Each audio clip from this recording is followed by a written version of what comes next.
and welcome back to Let's Play Final Fantasy VIII with Kamakaze. Alright, last episode we did a little bit of drawing some magic, just to prepare for the first boss.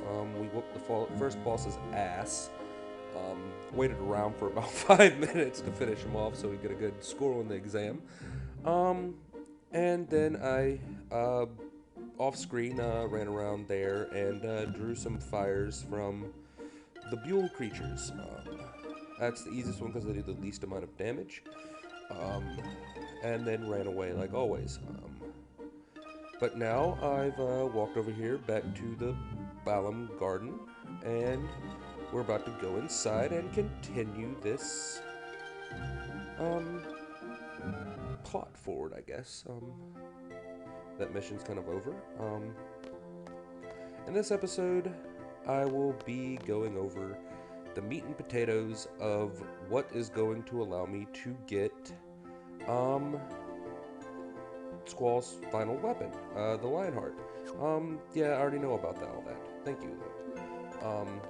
Basically, the reason that you cannot usually get the Lionheart on a no-level playthrough is because Ifrit must be level 10, and Ifrit, however you pronounce that, but anyways, he must be level 10. That's the GF you just got. As you can see, he starts out level 1. He actually gains experience along with you as you use him in battle. You don't actually have to use them, they just have to be junctioned to somebody in the battle who gains experience. But because in order to get him to level 10, you would have to level up to approximately level 30 with one character. It's a little bit less than 30, I think it's like 25, 26, something like that. It pretty much ruins any no-level game, okay? But I have found a way to, without leveling up any of the main characters who are with you at the end, to get him to level 10. I don't think anybody else has ever attempted this before. It's possible they have done this before, and it's possible that some people might not even consider this a no-level game because of what I'm going to do this. But I still consider it a no-level game, and I'll explain that a little bit later in the episode. But right now we're going to be setting up what we're going to learn with him. We're going to want to learn, the first thing straight off the bat is strength plus 20%. He already knows the element attack. That's going to come in handy in a minute. But strength plus 20% is definitely the first thing I want to learn with him. Let's see here, with him, yeah, we're going to continue to learn that. Since he already has strength junction, and we're not going to be needing 2 of those right now, I'm going to go ahead and get her to learning Vitality Junction. I should have done that from the beginning, but I wasn't thinking because I'm kind of sick right now. I just took a cocktail of some really, really good medicine, some Airborne and some Alka-Seltzer and some, what was that, some Mucinex. Just kind of all put it in a nice glass of hot water and chugged that down. It was all orange flavored. It actually tasted pretty good. I was surprised. I thought it was going to taste like crap, but it was actually not bad. It tasted like Tang, actually. I remember Tang from when I was a kid. I loved Tang. That was some good shit. But anyways, once you get back into the garden, you're going to want to just head straight to your dormitory. There's nothing else you want to do here. You can head straight to this sign here in the middle and just click on the dormitory, and it will automatically send you there. So just jump back in your room, and you know what, you can go ahead and save. I saved right outside, but you never save too often, I guess. That other save file was actually from where I was testing this method yesterday. Yeah, yesterday. Or day before yesterday. Yeah, day before yesterday. But come in here, get changed. I wasn't even sure it was going to work day before yesterday. But I found out it actually does work, so that makes this so much awesome. Alright, get changed into your spiffy little uniform. I actually like this outfit better than his other one. I don't know, that little half jacket, it's kind of, with the fuzzy collar and stuff, he kind of looks a little bit, sort of looking for emo. Nothing wrong with being emo, but that he just, for a main character in a Final Fantasy, just didn't seem appropriate. But actually, you know, Squall is kind of a little whiny a bit. He is kind of a little whiny loner. Thinks everybody hates him.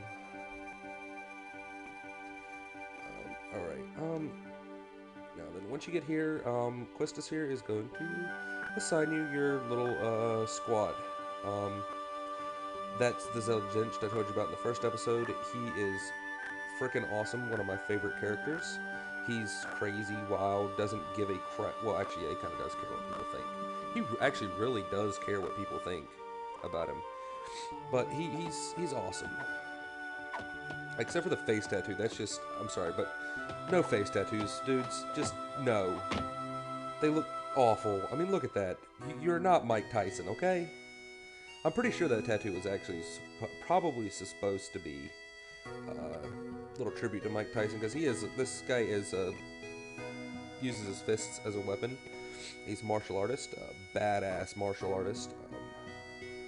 But I'm thinking that maybe that tattoo was kind of a throwback to Mike Tyson. But it looks stupid. Even Mike Tyson looks stupid with that face tattoo. I mean, if he wasn't, I'd tell him to his face, but he'd probably kill me. All of this dialogue is, if you want to read it, play the game yourself. I skip a lot of the dialogue just because I'm in a hurry. But, basically what this is going on here is just a short exchange between Zell and Squall, and Quistis, as usual, interrupts me and tells me exactly what I'm about to say. It's kind of annoying.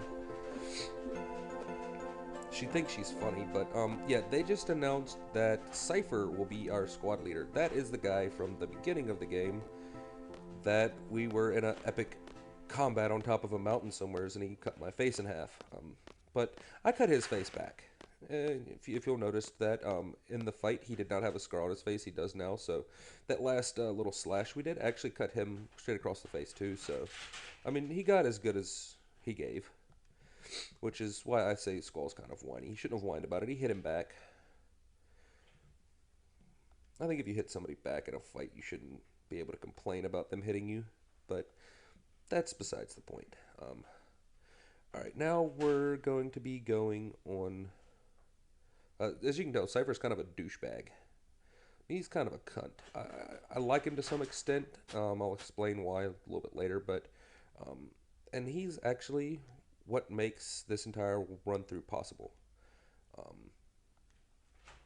We're in Squad B. Teamwork is of the utmost importance in this exam. Okay, remember that. Teamwork is of the utmost importance. But Cypher quickly pipes up that it's teamwork means staying out of his fucking way, because he's a badass. Don't worry, I won't. In fact, I plan on following that very closely. And here's, you get to meet Headmaster Sid. And it starts that music.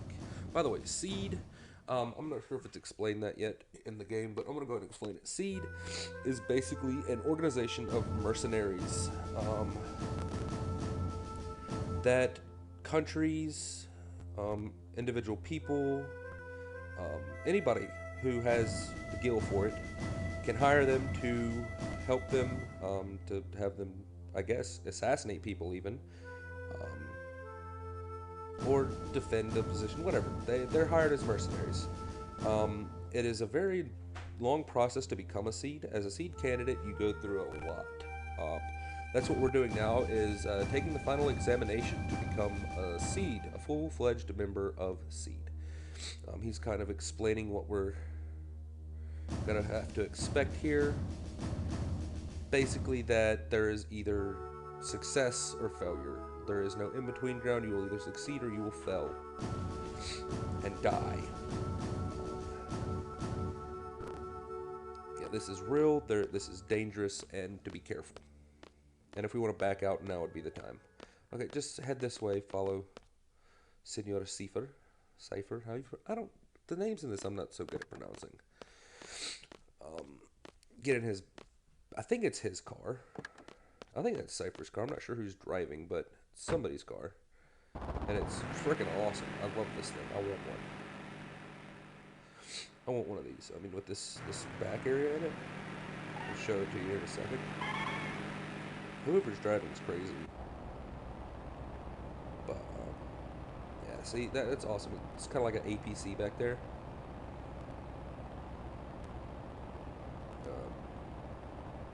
APV, APC, I'm not sure how that is. But, yeah, Zell's being nosy as always. Let me see your gunblade. No. How about shut up, Zell? Just, no. Stop it. Stop being so nosy. Stop being so loud. Stop being annoying. I like you because you're awesome, but you talk too much. And you do weird crap. Oh, there she goes again, finishing my sentences. Stop it. Stop it.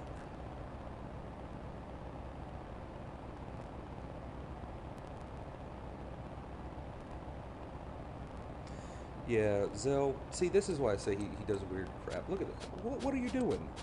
What are you doing, man? Why? Why are you doing this? What's the point in this? Yeah, we get it. You're a martial artist. Doing this there's no point in it. Just sit down and wait. See, even Cypher agrees with me. I mean, he's not a by no means a chicken or a wuss. He's kind of an idiot, but he is by no means a coward. Cypher's just kind of a douche. He knows how to push Zell's buttons.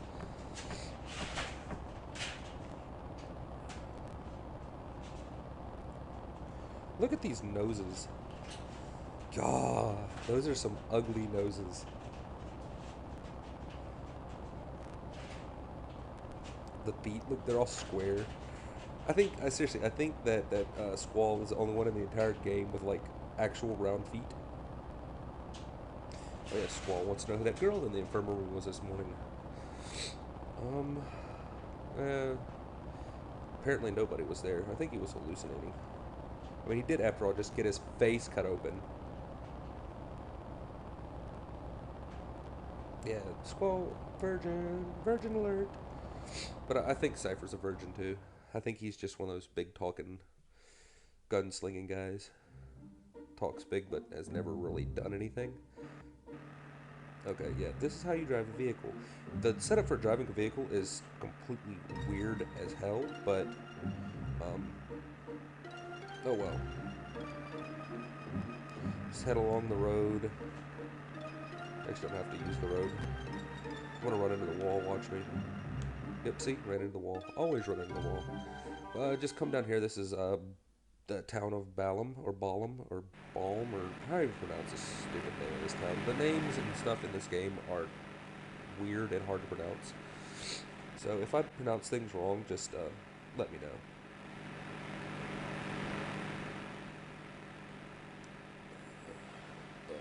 But, we're on our way to our first mission, which is very, well, actually, it's not even technically our first mission as seen. This is our exam.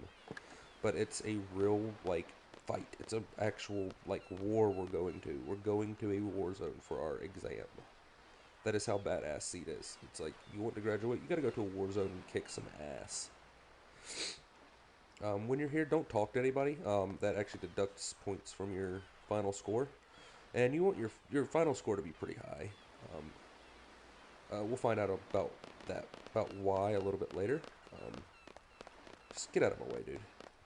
Yeah, see, look at this. Tells me to hurry up. I was the first one coming through there, and then the game makes you stop, just so she could tell you to hurry up. I'd have been the first one on that stupid. Actually, it's not stupid. That thing is actually really cool. But whatever this thing is, the boat, I guess.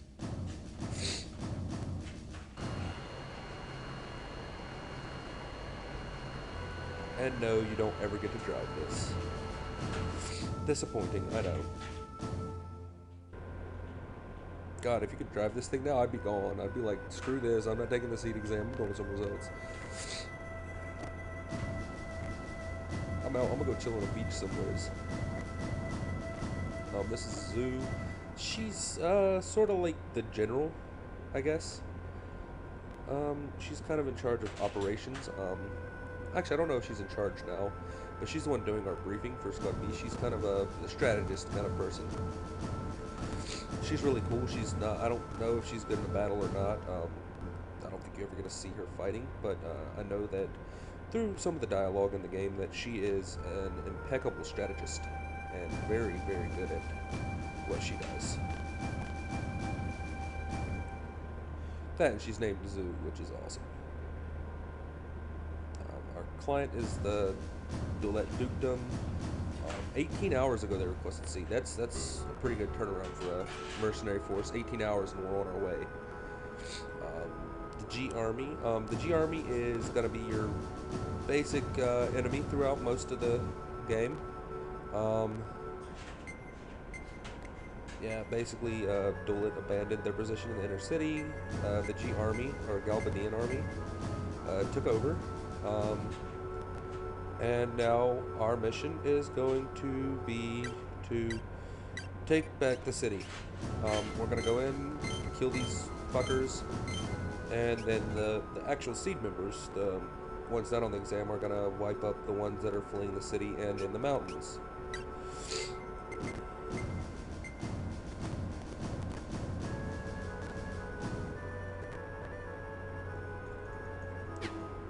That's the basis of our strategy. Pretty good strategy.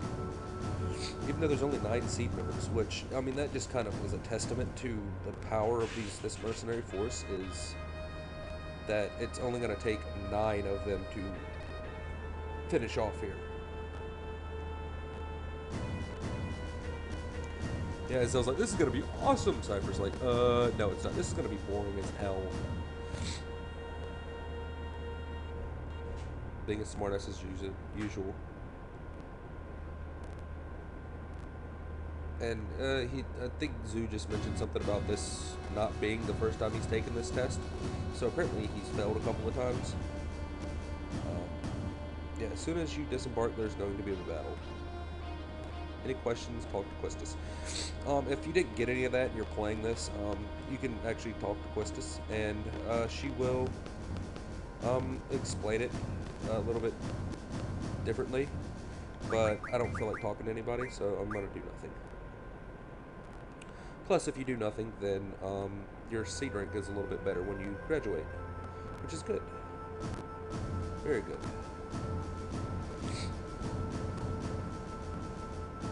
Go see what's going on outside. Oh, alright. Okay, yeah, click OK. Disobeying a direct order from your squad leader, not a good idea.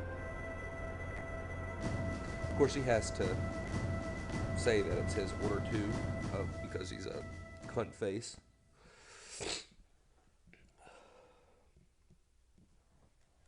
Sorry. Yeah, this playthrough is not going to be safe for work unless you're wearing headphones, because I'm a cursing motherfucker. I like to curse a little bit. This is not a PG walkthrough. Unless you don't mind, unless your parent, if you're a kid and you're watching this, ask your parents if they mind you hearing somebody say motherfucker a lot. And if they don't mind you, and you know, hell, if they don't mind you watching Samuel L. Jackson movies, they won't mind you watching my channel. Because, I mean, Samuel L. Jackson says motherfucker like every 3 words. But look at these graphics. I love, this is one of my favorite FMVs right here. I just love the look of these boat thingies. Those are G Army soldiers. That's like the only, I think that's the only time they actually show those guys like really up close and let you see what they look like. I mean, look at these things. How cool are those? Look at the hydroplane. I think they use engines similar to jet ski though, which is freaking awesome. Kind of like a water jet. See that big gun up top, and that is just cool right there. Anyway, as soon as you disembark, Questus will give you a little last minute little thing. Our mission is to secure the central square, obviously. Be sure to equip your GF. Okay, I will make sure to do that. Let's move out. Okay, as soon as you gain control, go in your menu. I think he's the only one who has dope. Gotta have to unequip hers as well. Take all GFs off of everybody and put them all on safer. He is what is going to make this strategy possible. Give him magic, raw, and item. GF is unimportant, you're not going to be using that. Sorry. Hold up. I forgot a junction magic. Oh, he doesn't have any magic, that's right. So, to transfer magic, go to the magic menu. In exchange, you take only partial, or you go to all, select the character you want to get the magic, and just do that. And there we go.